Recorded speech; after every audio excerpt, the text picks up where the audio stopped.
জনগণের সাথে।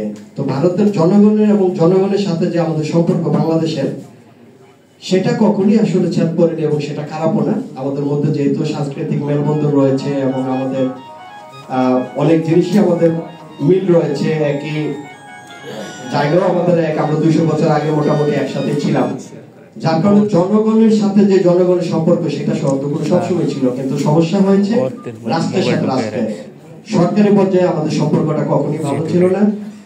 71-এর পর থেকে আমাদের প্রতি যে আগ্রাসন মনোভাব ওনাদের ছিল, সেই আগ্রাসন মনোভাবের কারণে আমাদের উপর তারা অনেক জিনিস চাপিয়ে দিয়েছেন এবং শেষ পর্যন্ত আমরা দেখেছি যে গত 17 বছরে একটা অনির্বাচিত সরকারকে কিভাবে জগদ্দল পাথরের মতো আমাদের উপর ওনারা চাপিয়ে দিতে বাধ্য করেছেন এবং আমরা সেটা মেনেও নিতে হয়েছে।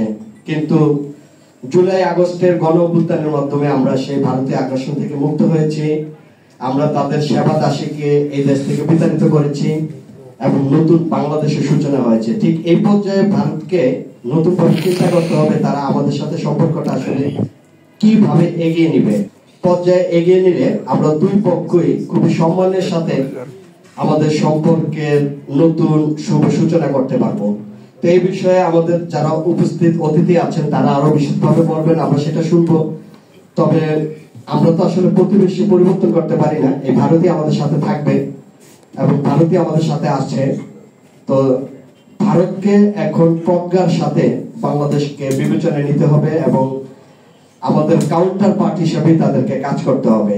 তাদেরকে ভুলে যেতে হবে তারা আগের যে ধরনের নিপীড়ন, নির্যাতন, আগ্রাসন আমাদের উপর চালিয়েছে বিভিন্ন ভাবে, সেটা তারা আর দ্বিতীয়বার এই বাংলাদেশে করার সুযোগ পাবে না।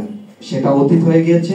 নতুন ভাবে তারা সম্পর্ক এগিয়ে নেবে এই ভারতের কাছে প্রত্যাশা করি এবং এই বিষয়ে আমরা অন্যান্য বক্তাদের কাছ থেকে আরো বিশদভাবে শুনবো। সবাইকে ধন্যবাদ।